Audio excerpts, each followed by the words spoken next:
Pour débuter cette petite vidéo consacrée au rôle des organes lymphoïdes, nous allons dans un premier temps revenir ensemble sur l'organisation du système lymphoïde. Ce système lymphoïde regroupe l'ensemble des organes et tissus où résident les cellules du système immunitaire. On différencie deux types d'organes lymphoïdes. Les organes lymphoïdes primaires, encore appelés organes lymphoïdes centraux, et les organes lymphoïdes secondaires ou organes lymphoïdes périphériques. Les organes lymphoïdes primaires sont au nombre de deux. Il s'agit du thymus et de la moelle osseuse rouge. Le thymus est une petite glande de forme irrégulière qui est située dans la partie supérieure du thorax, juste au-dessous du sternum. La moelle osseuse rouge est encore appelée moelle hématopoïétique car c'est à son niveau que se déroule le processus d'hématopoïèse, c'est-à-dire la formation des cellules sanguines. Chez l'adulte, cette moelle est active uniquement au niveau des os courts, des os plats tels que les côtes, le sternum, les os iliaques, et au niveau des épiphyses, c'est-à-dire des extrémités des os longs. Les organes lymphoïdes secondaires comprennent quant à eux la rate, qui est située sous le diaphragme, à gauche de l'estomac, les ganglions lymphatiques, que l'on va trouver sur le trajet des vaisseaux lymphatiques, dont le plus gros est appelé le canal thoracique. Ces ganglions sont disséminés dans tout l'organisme, mais il existe des zones où ils sont concentrés en plus grand nombre. Ces zones sont appelées aires ganglionnaires. Elles sont classées en fonction de leur localisation. On trouve ainsi l'aire ganglionnaire cervicale, au niveau du cou, l'aire ganglionnaire axillaire, au niveau de l'aisselle, et l'aire ganglionnaire inguinale, au niveau de l'aine. Les organes lymphoïdes secondaires comprennent également les formations lymphoïdes associées aux muqueuses, connues sous le nom de MALT, telles que les végétations adénoïdes, situées au niveau du nasopharynx, les amygdales, dont les plus volumineuses sont localisées au niveau de l'oropharynx, de part et d'autre de la luette, l'appendice, et les plaques de Peyer, qui sont associées à la muqueuse intestinale.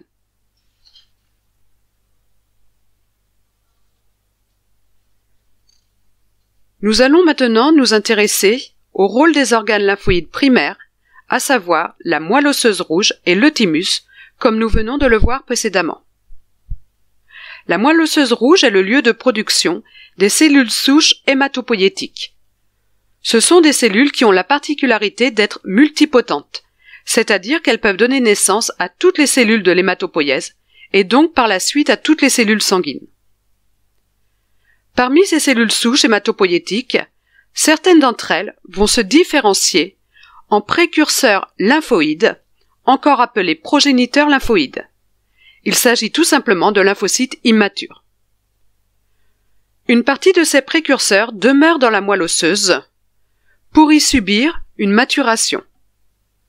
Au cours de cette maturation, ils vont acquérir à leur surface des récepteurs membranaires appelés BCR, donnant ainsi naissance à des lymphocytes B.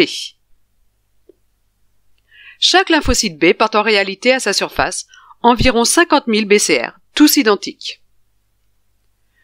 Le BCR est un complexe formé par l'association d'anticorps de surface, ou immunoglobulines de surface, et de marqueurs membranaires, notamment le CD79, CD signifiant cluster de différenciation.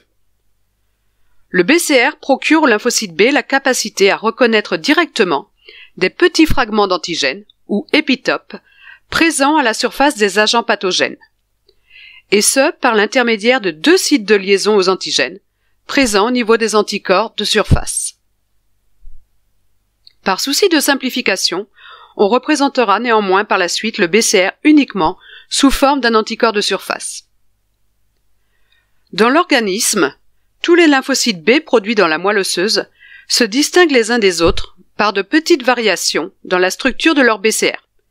Il pourrait ainsi exister 100 millions de milliards de BCR différents, susceptibles de reconnaître autant d'antigènes différents. Ces lymphocytes B vont ensuite subir une sélection dite négative.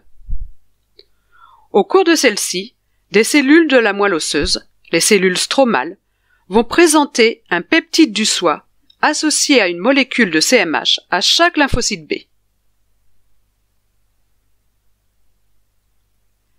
Si le BCR d'un lymphocyte reconnaît le peptide du soie avec trop d'affinité, comme c'est le cas ici pour le lymphocyte 2, il va mourir par apoptose.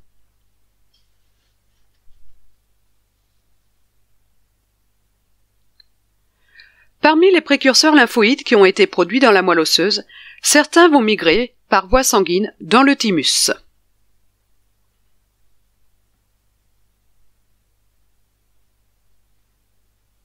Dès leur arrivée dans le thymus, ces précurseurs vont prendre le nom de thymocytes. Ce sont des lymphocytes T immatures. Ces thymocytes vont donc subir leur maturation dans le thymus. Ils vont acquérir dans un premier temps un récepteur membranaire appelé TCR, toujours accompagné d'un cluster de différenciation CD3. Comme pour les lymphocytes B, par souci de simplification, nous ne représenterons pas ce CD3 par la suite. Chaque TCR est différent d'un lymphocyte T à un autre. À ce stade, on parle de lymphocyte T double négatif, car il ne possède pas encore les marqueurs membranaires CD4 ou CD8, caractéristiques des deux populations de lymphocytes T. Par la suite, ces lymphocytes double négatifs poursuivent leur maturation avec l'acquisition des deux marqueurs CD4 et CD8, se transformant ainsi en lymphocytes double positifs. Ces lymphocytes vont subir dans le thymus une sélection, et plus exactement une double sélection. La première sélection qui intervient est une sélection dite positive. Au cours de celle-ci, des cellules du thymus, les cellules épithéliales thymiques, vont présenter un peptide du soie associé à une molécule de CMH à chaque lymphocyte T.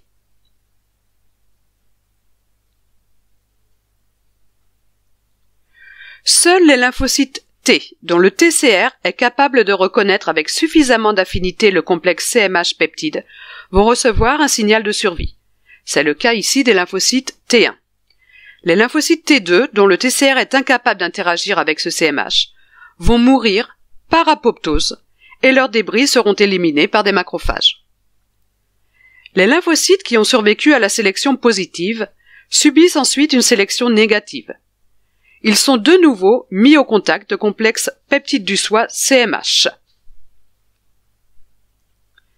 Les lymphocytes T qui interagissent trop fortement avec ce complexe, tels que les lymphocytes T3 ici, vont mourir eux aussi par apoptose.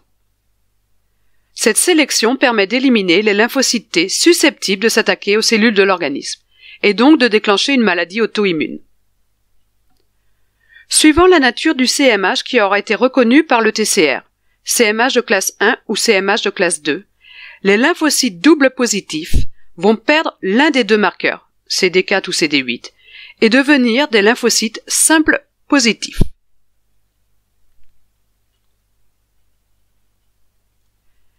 Les lymphocytes qui conservent uniquement le marqueur CD4, en plus du TCR, sont appelés lymphocytes T-CD4 ou lymphocytes T4.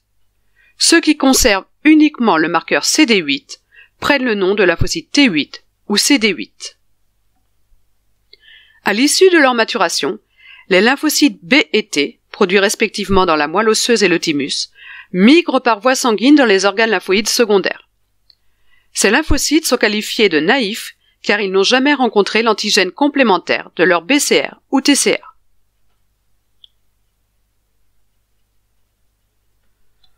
Voyons à présent quel est le rôle des organes lymphoïdes secondaires.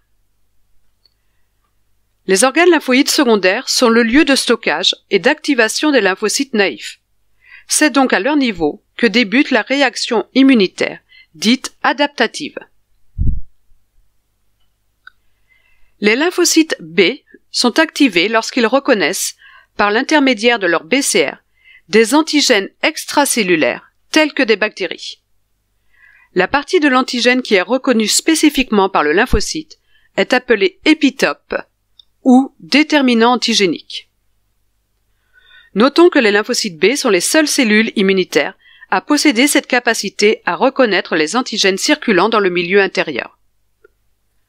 Cette activation des lymphocytes B conduit, à terme, à la production d'anticorps spécifiques de l'antigène reconnu. Ces anticorps sont capables de neutraliser les antigènes en formant avec ces derniers un complexe immun. L'activation des lymphocytes B initie ainsi une réponse immunitaire dite à médiation humorale ou RIMH, dont les étapes seront détaillées dans une autre vidéo. L'activation des lymphocytes T va quant à elle s'effectuer suite à la reconnaissance d'un complexe épitope CMH.